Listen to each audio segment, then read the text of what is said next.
Hello everyone, welcome back to another Team Lotus Box video.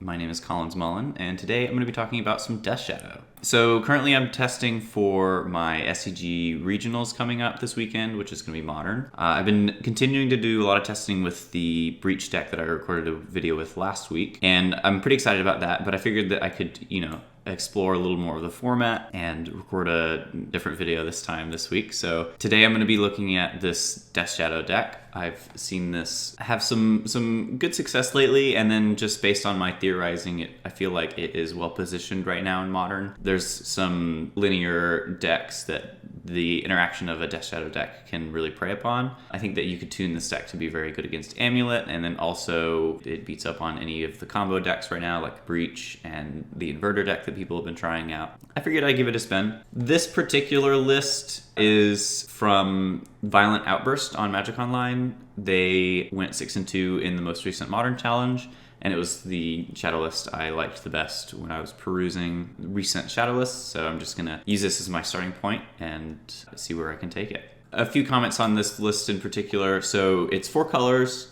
We're splashing red for only Temur Battle Rage, which kind of looks weird, but makes sense to me. I mean, Temur Battle Rage is just a very, very powerful card. It's the only card that can win you the game in certain spots you can find yourself in. We're splashing blue for some counter spells. Stubborn Denial has always been fantastic in any shadow deck. There's the inclusion of 2 Drown in the Locks. I'm not 100% sold on these quite yet. It has potential, and I'm definitely willing to give it a shot. Got some more blue counter spells in the sideboard. And then the main frame of the deck is a pretty traditional green-black traverse build of shadow. So our only threats are Death Shadow and Tarmogoyf. And in order to find them, we've got Once Upon a Times, traverses, and some enablers. Street Wraith and Mishra's Bauble are just excellent ways to churn through your deck and give your deck a lot of consistency. We've got a couple of one-ofs in the sideboard that we can search out with Traverse. I do like how this person didn't go overboard on one-ofs. Typically when you're playing Traverse, you can kind of get really excited and put in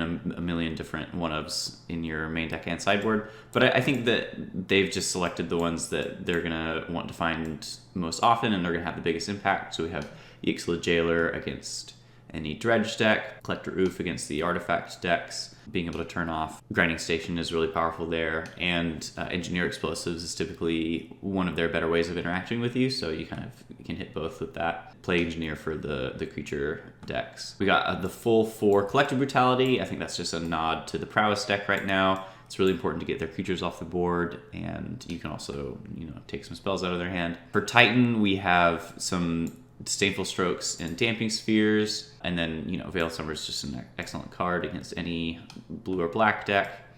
And then a couple of counter spells. I think Ceremonious Rejection is a nod to the fact that there's been an uptick recently in Eldrazi, Tron, and then Mystical Dispute is just, again, excellent against any blue deck. So I'm excited. Let's hop into some games.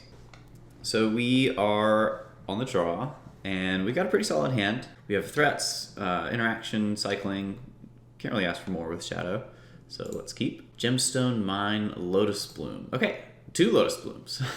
So I'm assuming that this is either a Nauseam or the Inverter deck, which is honestly pretty great for us. We've got interaction that matters in this matchup, and generally your matchup with the Shadow against these combo decks are very strong. So I'm going to lead off with a Street Wraith cycle, just to see what we have.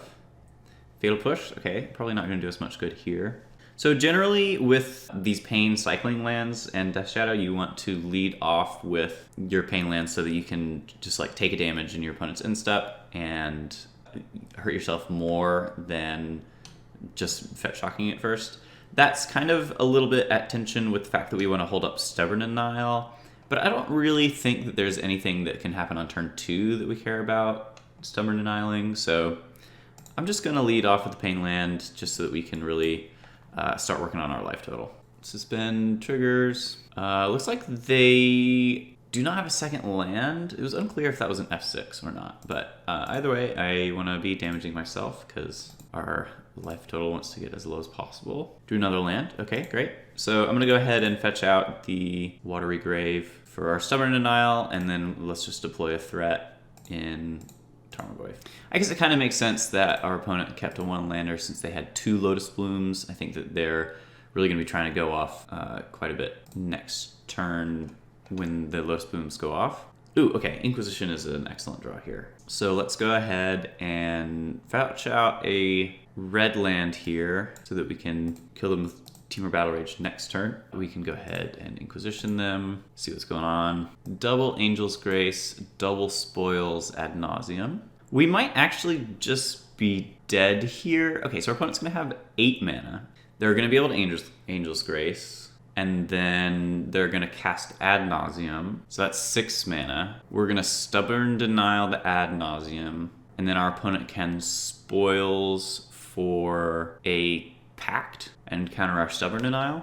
And they have some pretty good redundancy here, so it's not like I can take the spoils. Yeah, I can't take out one of the pieces here, which is a little bad. I do think I'm dead here, but let's make our opponent see the line. I'm going to take the Angel's Grace just because if we don't take the Angel's Grace, our opponent could... like if we took our spoils here then and our opponent doesn't see that they can kill us through a Stubborn Denial, then they could Angel's Grace on our turn when we try to kill them with Temur Battle Rage. So let's take an Angel's Grace. Let's cast Shadow, and we're going to attack for 4. And all right, see if they can see the line. Pretty great hand by our opponent, to be honest. Impressive to be able to beat discard and counterspell. So one thing that I didn't think about until editing this video was that if I actually go for the Stubborn Denial in their upkeep on one of the Lotus Blooms, it's more likely that they miss the fact that they can Angel's Grace and spoils for a Pact of Negation. I mean, they can still make the same play of Angel's Grace into spoils for Pact and then resolve their Lotus Bloom and ad nauseam, but it might have been a little trickier for them to recognize that line if I kind of surprise them with the Stubborn Denial on one of their Lotus Blooms. Because when you're comboing off, it's pretty clear that you can like protect your combo by spoilsing for counterspell, but I think like if my line is going for them missing something, it would have been a little better for me to act in their upkeep and try to counter one of these Lotus Blooms. Because if I can take them off of one of the Lotus Blooms, they would have had to rip a land to still have 6 mana to go for their full combo. So a pretty minor thing there, but I wanted to interject that in as like a post-match thoughts. Yep, Grace. That one has split second, so we can't counter it.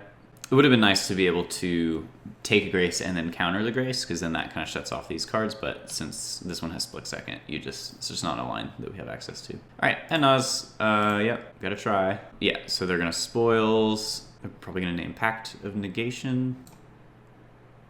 They had to go pretty deep for it, so let's see what they can do here. So, okay, so starting from the Pact, these are the cards that they're drawing. So they found Thassa's Oracle, a Lightning Storm, and 1 Simian Spirit Guide. I'm actually not sure if they're gonna have enough mana. Wait, so, okay, black, 1 land drop in City of Brass, and 1 Simian Spirit Guide, yeah. So they're gonna be able to play a land, exile Simian Spirit Guide, go red, and then the black that they have floating, Lightning Storm. And we're at 9, so even just these lands will be able to do it. Okay, we're dead. Disdainful Stroke is good because it counters ad nauseam specifically. The problem is that they also have kills that don't involve a nauseam. They can just spoils of the vault for something that's not in their deck and cast Thassa's Oracle. So a little interesting there. I do want all the Collective Brutalities just because being able to hit their instants and sorceries is really good. I don't really want to mess around with Damping Spheres or anything like that. Is Veil of Summer something I'm interested in because they could Pact of Negation me? Also, I kind of wish that I had something that could get a ley line of Sanctity off of the board in my deck. I just don't have any answers to that because that is one of the ways that they're going to fight all of our discard. But I think I'm just going to bring in all the counter spells I can. Some consideration for Collector Oof, but I don't really want to fight on the mana axis. We could consider these Veils, but let's see how much else we can cut here. So we cut all of the removal spells. I want to keep in a fast clock, so I want to keep these in. They don't put a lot of stuff in their graveyard. I think the Drowns are actually kind of bad. It's just not an effective counterspell against them. It's probably going to counter the ones, which we'll need to do, like Spoils. I just think that we have better counterspells. I'm not going to mess around with Veils. I think it's a little too reactive, and we want to still be mostly proactive. So let's try this. So this hand has some amount of interaction, but it doesn't really have any clock. And I think that having pressure in this matchup is going to be really important. So let's mulligan. All right, this hand, on the other hand, has pressure, but no disruption. And once can't really find disruption, which is a little annoying, but I'm going to keep it just because we can use our Mishra's Bauble to try to find some interaction. And our deck is just chock full of interaction, so I'm sure that we'll find some this game. Let's lead with the once, just some lands. And then I'm going to bauble myself, see if I want to fetch or not. Collective Brutality. So that's fine. I am going to play a fetch land though, just because we put some good interactive spells on the bottom, and I want to shuffle those back in before my next draw step, and take more damage in case we draw a shadow. So Temple of Deceit. Let's go and get hit. A Overgrown Tomb. Not a good draw. Let's thin some more, take some more damage, and play out our pressure. It's Watery Grave. Definitely want to get the pressure on before we start going after their hand. I think I do want to drain them. Like, these excess lands aren't doing anything. We can get rid of this Watery Grave. So let's start with that. So look at your hand, drain you, can get rid of this Watery Grave. Double Ad Nauseam, Angel's Grace. Let's take the Angel's Grace, play out the Verdant Catacombs, get in for 4. They drew a land, they're gonna play out Prism. Ooh, actually they're going to play out 2 Prisms. I guess that's fine. More lands. Let's go ahead and draw. And we found a stub. Okay, good. Makes me feel a little safer. Still don't feel great, but this way, if they draw Angel's Grace, we can stub an Ad Nauseam. If they draw their other protection spell, Phyrexian Unlife, I would just counter that, because it buys them a lot of time and turns on their Ad Nauseams. Okay, bauble. How do I want to sequence this? I think I'm just going to draw first. Okay, let's take a look at what they're drawing next turn. Just a Temple.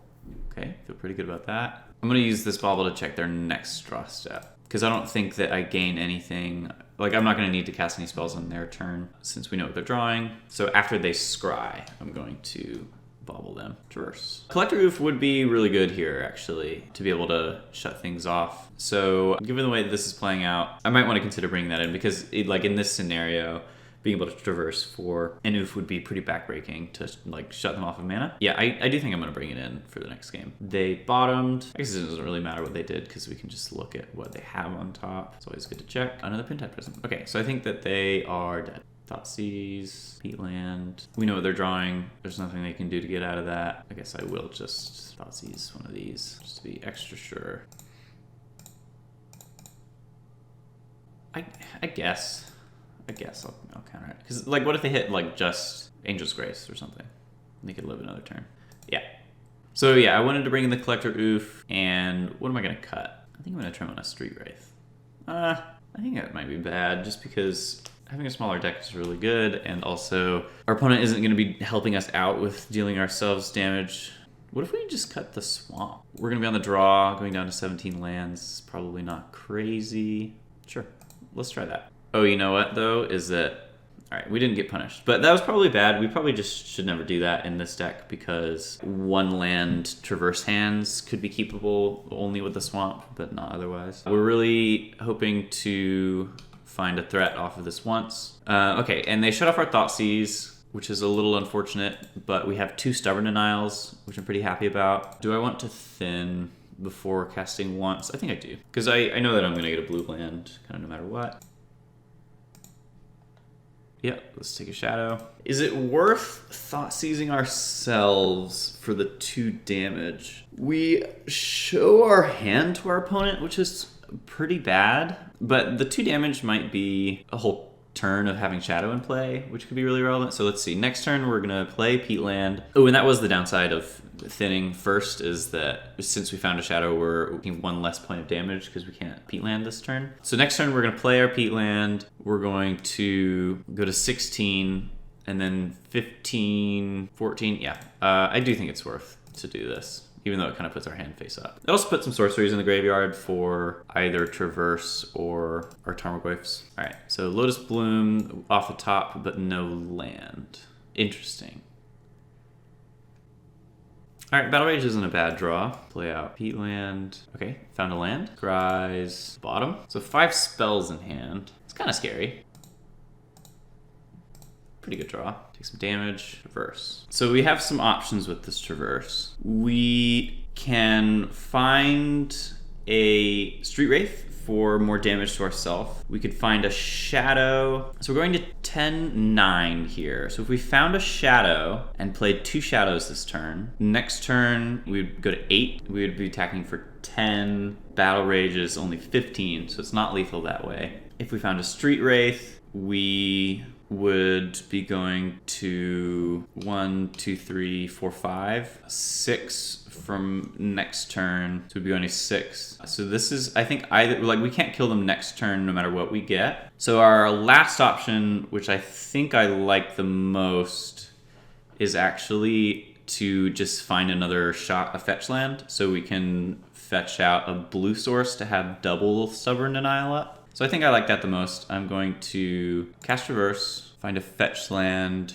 to get another blue land. So let's fetch out a Breeding Pool. Our other option is to get Collector Oof, and then this turn we would go Shock Blood Crypt, cast Death Shadow, next turn cast Collector Oof, and it would get down before their Lotus Bloom. But I think that just like having our kill in 2 turns and having double Stubborn Denial is actually just, I think that's better than the Collector Oof. Let's get our fetch land.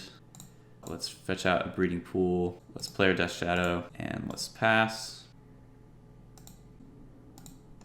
Another Peatland. Is it worth drawing a card here? I think we can do that at our opponent's end step. I just want to shock now, get it for 7. We don't need to take a pain here to have lethal next turn. I am just going to let this one resolve. I think I'm going to fight over the spells that matter. Temple, let's see what they did with it. They put it at the bottom. And yeah, I'm going to draw a card here.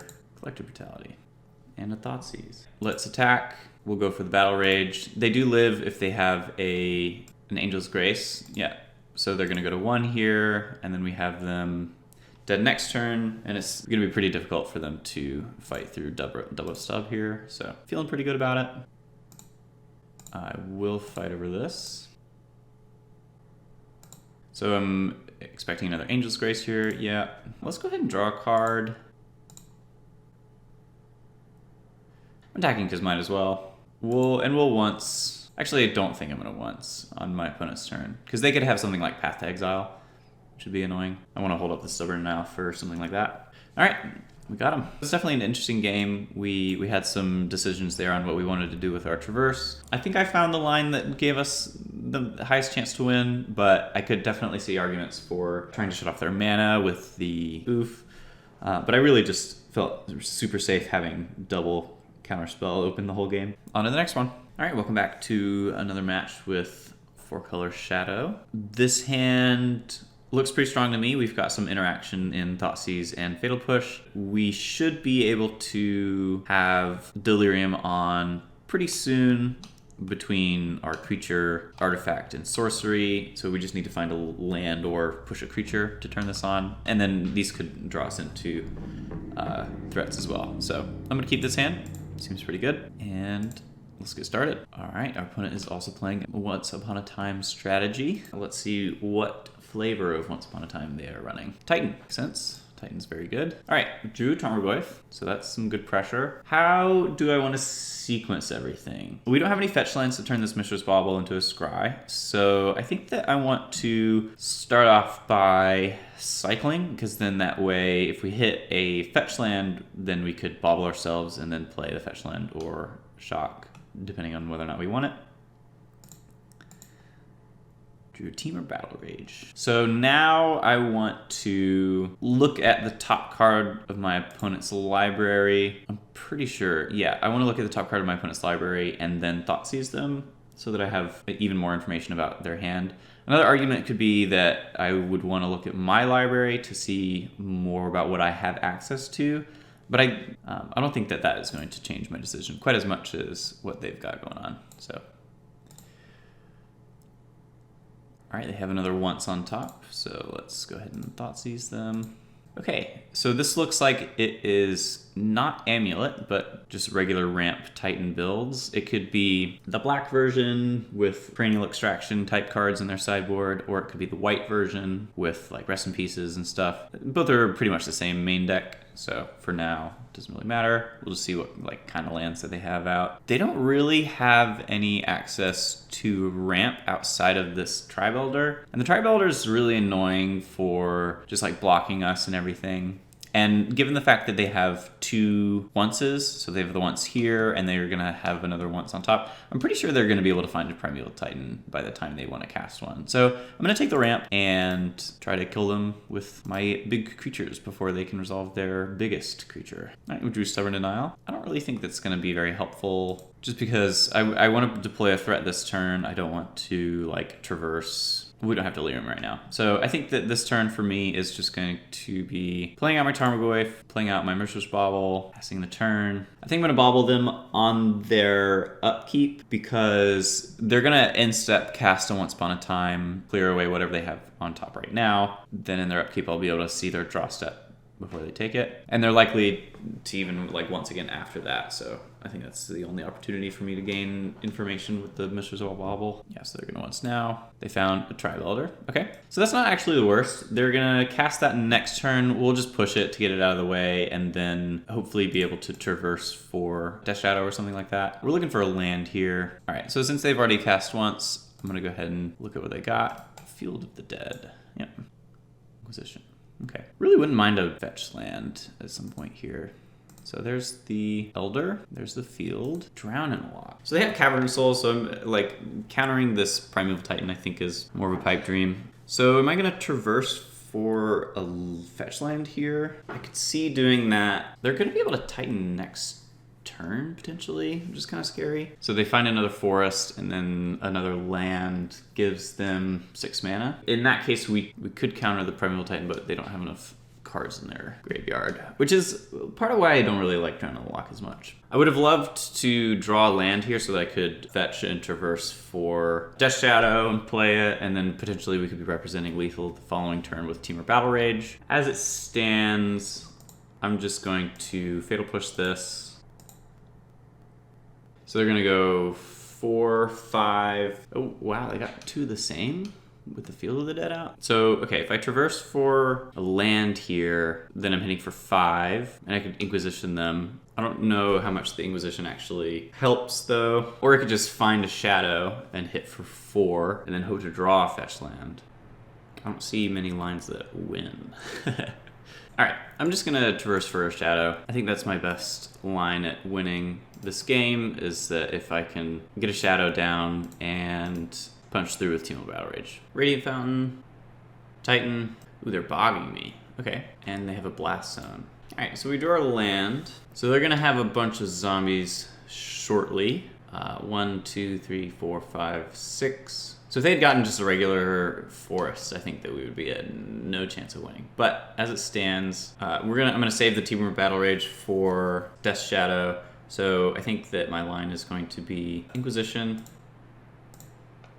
Yeah, take it once. I will play out the Shadow, and I'm gonna hide the fact that I have red mana, so they don't play around Temur Battle Rage. They're Ghost Quartering. So if they Ghost Quarter me, we can actually drown the Primeval Titan, which is not bad. I think the Blast Zone is really gonna seal the deal here for our opponent, since we can't really go for anything while Blast Zone is up. And the Tarmogoyf is just not gonna be big enough to Temur Battle Rage. I think that this one is lost. We could double block, but then our opponent cracks the Blast Zone, so I'd rather just take the damage. Street Wraith? Land. Yeah, I mean, our opponent has a set with the Blast Zone, so I don't think it's worth showing them that we have red at all. I think that our equity gain of them like missing their Blast Zone is not as large as our equity gain of them just never knowing that we have red in our deck. So let's do that. This deck is much less susceptible to Damping Sphere. They don't really have any bounce lands. They're just ramping the old-fashioned way. Kind of our plan against the Titan decks is not as strong, but let's bring these Disdainful Strokes. I think it's honestly just the Disdainful Strokes. The removal spells are weaker here. Actually, just like a Dispute is a 3-mana counterspell, could be better than the other Fatal Push. No, Dismember is better because getting the Dryad of Elysian Grove off the board can be really important. So I can actually see the push being better than a Dispute. I don't really think that Collective Brutality is going to be that powerful. Let's go with this. Pretty underwhelmed so far with the Drown and the Locks, I will say. I mean, we haven't really played any matchups where they are shine, but yeah. Ooh, this hand is pretty interesting. So, okay, so we hit a fetch land, and we have 2 Street Wraiths. I'm going to keep this hand. I think we're going to have really strong early pressure with this hand, so I'm going to lead with the Street Wraiths just to inform our once dig. So we definitely need to find a fetch land here. And what colors do we want? Yeah, I think I just want to get a Watery Grave. And normally you want to lead with Inquisition, but in this case I'm going to lead with Thoughtseize so that I can play my Death Shadow next turn if I don't draw land. They're going to respond with their wants. So they got the Forest. So next turn I'm going to play Shadow and like hopefully draw land and can Inquisition, but not super likely. They do have a Growth Chamber. So they're the blue version of this deck. I think I'm just going to take the Search. Pass. Leading with Tularia West. Okay, let's get our Shadow down. Dismember is not a bad draw. It's likely that they're going to play Tribe Elder next turn, and then I think I would just Dismember that. Well, do I want to Dismember that? I mean, they have the Dryad as well. So there's their Forest, Elder. Let's see. No, I think Thoughtseize actually makes me want to hold on to the Dismember. So if I Dismembered here, I'm attacking for 6. They get to play their Dryad. It might even be worth Inquisitioning here. I think I want to Inquisition here, but before we do that, let's attack. Give them less info that we don't really have a good follow-up play. So they took it. Okay, so they're planning on, I think that means they have a land in their hand. Let's go ahead and Inquisition. They're planning on holding this, I assume, for another turn. 2 Dryads. That's annoying. I'm gonna take an Explore.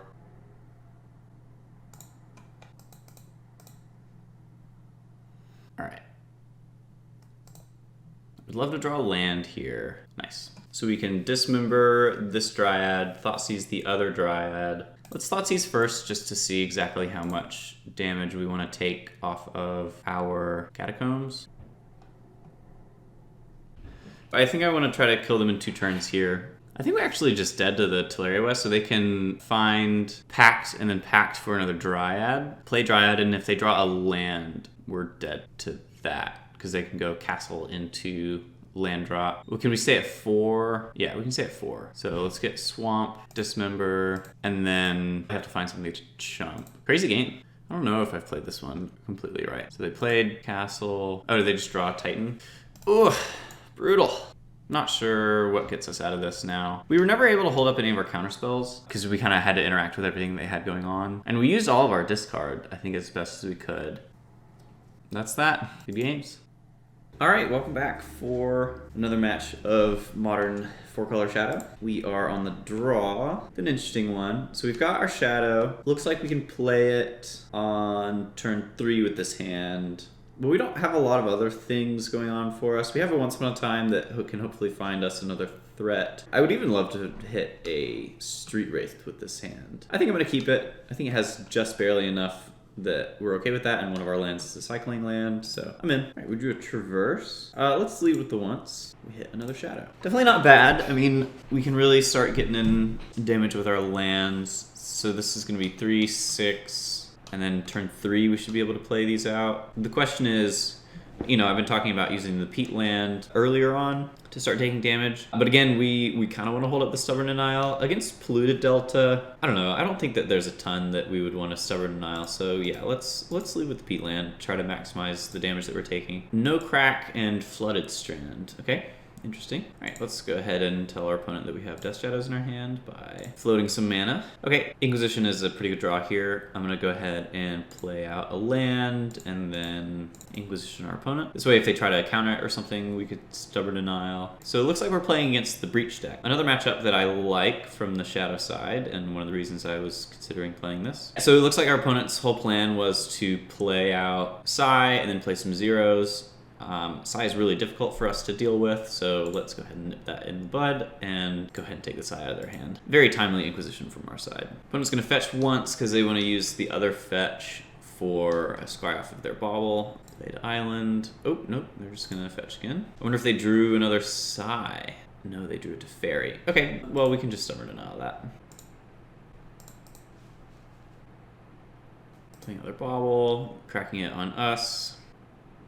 So they know about our Fatal Push. Is there any reason why we would want to hold on to this Verdant Catacombs for our Fatal Push? Like if they had another Psy, that could get annoying. Yeah, I think it's actually just fine here to play the Blood Crypt, play out some 1/1s, potentially hold this Verdant for one more turn in case our opponent draws something like a Psy. We will miss out on a couple points of damage if we end up drawing something like another fetch land, but I think that's kind of marginal. Oof. Alright, that's pretty brutal. Maybe I should have thought about that when playing out both the shadows, but that's just kind of one of the downsides of knowing all the cards in your opponent's hand, is that you tend to think less about what they could draw, but that's fine. We're going to be able to traverse for another threat after our creatures die. Breeding Pool is not an ideal draw. Let's play this Verdant. Let's go to combat. Let's attack. Alright, I probably should have cracked this just to force the issue, because now we're not going to be able to... Actually, you know, one thing I could do here is push one of my shadows and traverse for a Tarmogoyf. How big is the Tarmogoyf going to be? Creature, land, planeswalker, artifact, instant, sorcery. It'll be 6. I think that's what I want to do. Kind of weird, but here we are.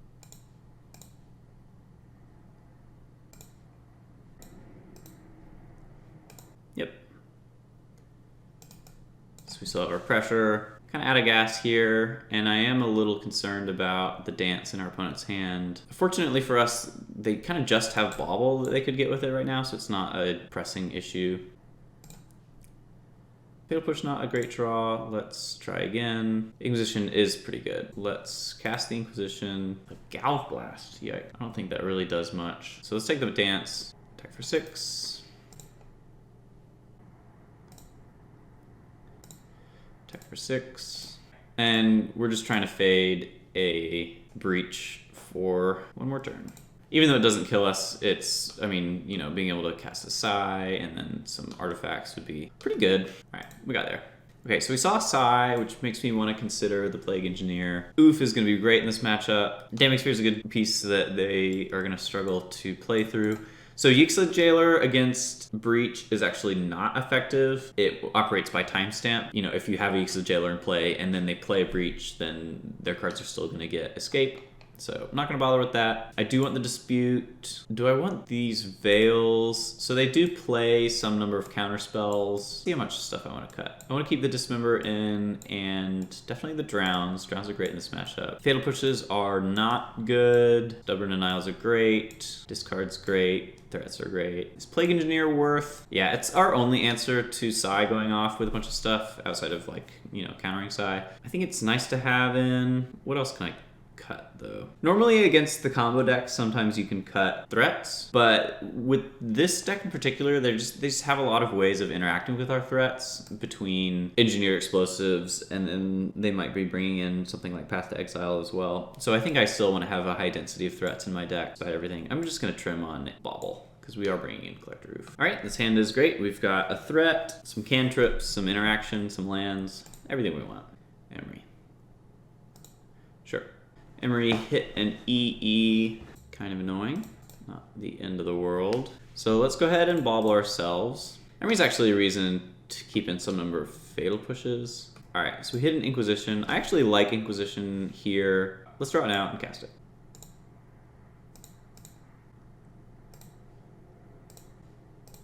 Astrolabe, Rebuke. Yeah, so let's get this Rebuke out of the way, because we're going to want to kill this Emery before it accrues too much value. We found our own Dispute. They're probably going to start with Astrolabe. And I think that their Emery is going to go for Bauble, which I'm fine with. I would be less fine with an Engineered Explosives on one. But that's what they do. A little annoying there, but yeah, we should be able to bait it out with one. Let's go ahead and kill the Emery. We are running into another Metallic Rebuke, but I think this is better than just letting the Emery draw them more cards. It's good for us.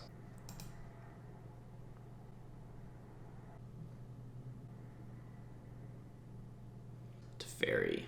Yeah, definitely suffering now from the tempo loss of having to put our counter spells down. I still don't think that was worth... Assuming that we're going to be able to get this off the board at some point, let's go ahead and get our double blue. Let's play out the shadow. All right, they're going to take Teferi up to 2, pop EE on our turn. After we attack, we'll be able to deploy again, and then hopefully take out the Teferi before it hits 3 again. If they can interact with another one of our shadows in some other way, like this, that's pretty bad for us. And they have another Emery, okay. And a Psy. Wow, this is all pretty terrible. Traverse. Okay, you know what? Traverse isn't the worst. We can traverse for our Collector Oof, play it out, and play our Shadow. Pretty good turn for us. They are going to be able to essentially make a 1/1 every turn, so our Shadow is not really going to be making a lot of progress, and they're going to be able to save their Teferi on 3 to be able to, I guess, bounce our Oof, pop the EE. So yeah, opponent is playing a bunch of artifacts, drawing with Psy. I think that this one is out of reach. There are too many Thopters. So let's call it a day. The biggest thing that happened that game was that we got behind to a Teferi. So if we had a more mana efficient answer to the Emery, I think that would have been much better. So let's bring in some of these Fatal Pushes, cut some more of these Baubles. I think I'm fine cutting all the Baubles for some Fatal Pushes. Let's go first. I like this hand a lot. We've got Thoughtseize into Tarmogoyf into Mystical Dispute up. Let's lead with Peatland. Wow, double Rebuke and a way to cast it on turn 1 and a Teferi. Yikes. That is all pretty scary. I think I'm going to take the Teferi and then try to set up resolving my threat on turn 3, potentially, if we draw land, but we'll see. Alright, Amber, Island, Bauble. Ooh, Collector Oof. Alright, and they have double Rebuke, so we can't really jam and then jam again. I think that's pretty bad against what our opponent has going on. So let's play it a little slower, try to get them to use some mana on their turn. But if we don't start hitting our land drops, this could become really bad for us. They do hit their land drops and get to continue holding up Rebuke. Stub. Still gonna wait till I can play a land, but I'm not feeling great about my spot here. Opponent is making their land drops. Land. Yeah, that plays as a land. My swamp, play it. Still gotta wait a turn. Now, if they play a land here and pass the turn, then they'll have double Rebuke up, which is pretty annoying. Okay, but they played it tap, which is pretty good for us. Okay, so they're gonna counter whatever we play here. We're gonna dispute back. So what do we really want to resolve? So our options are to get the Collector Oof into play, and then next turn, we can like jam a Tarmogoyf, but it'll get countered and we won't be able to stub back. Or we can go for Tarmogoyf this turn, they counter, we dispute, goes to their turn, they get a turn of us not really interacting with them at all, we just have our Tarmogoyf in play and we're kind of at the mercy of whatever they might have. They have 3 random draws that we don't know about. If we untap from that spot, I'll be able to resolve Collector Oof and stub their second Rebuke. So I guess I'm just weighing, is like having this Tarmogoyf and turning on these stubs worth allowing them to have a turn where they are not being interacted with at all and I'm tapped out? Okay, so what does the game look like if we have our Collector Oof in play? We just have our Oof in play. What's the worst that could happen? They could play a Psy and we have the Dismember for that. They could bounce it with Teferi. That would be really bad for us if they had Teferi. But I think if they had a Teferi, I think they would have shocked and played Teferi. And if they had a Psy as well, I think they would have shocked and played Psy this turn. So what would they have not played? Like, they could have some of the combo pieces. I think if they had either one of the combo pieces, they would have jammed one. I think I'm going to go for the Tarmogoyf just because it doesn't, based on our opponent's plays, I don't think that they have anything that can really punish us here. I think that making these Stubborn Denials live later on is going to be worth. So I'm going to dispute back. Okay, so that resolved. That's really good for us. So it's just this turn that I'm kind of worried about. Teferi. Yeah. So Teferi was bad for us for either one of our lines. So I think that's kind of is what it is. Give me land. No, another Tarmogoyf.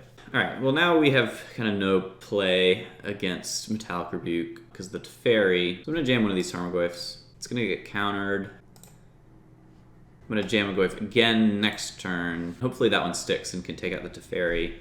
Oh, breach. I guess this means we're dead. No.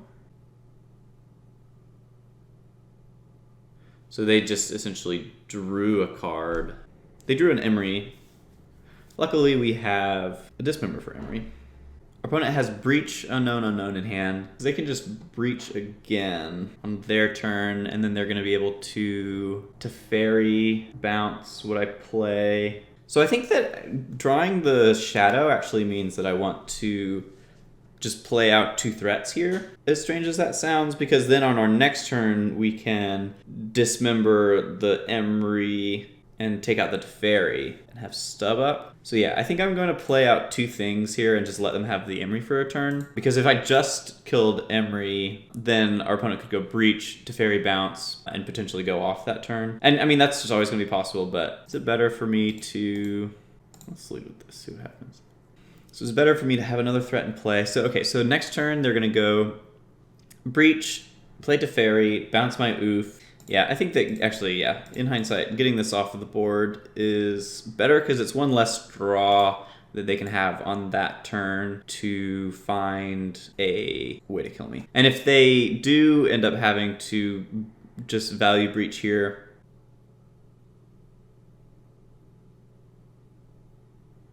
oh, because now they can just recast the Emery. Yeah, maybe since they can just recast the Emery with the Breach, it's better to play the Death Shadow and just let them draw an extra card off the Emery, because now they're going to have an Emery in play.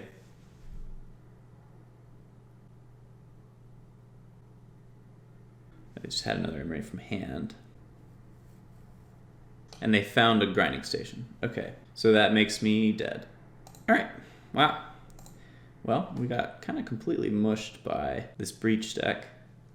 So it makes me feel good about what I'm testing mostly this week, but kind of sad for this league.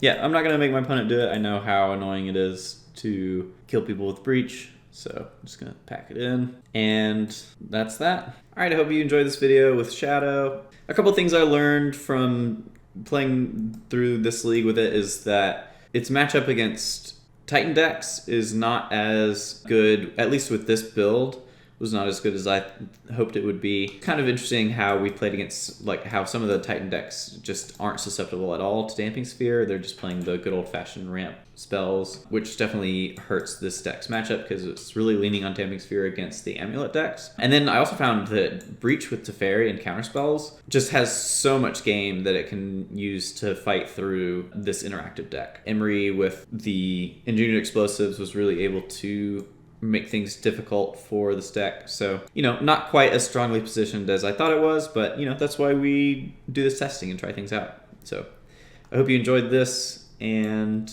I will see you in the next video.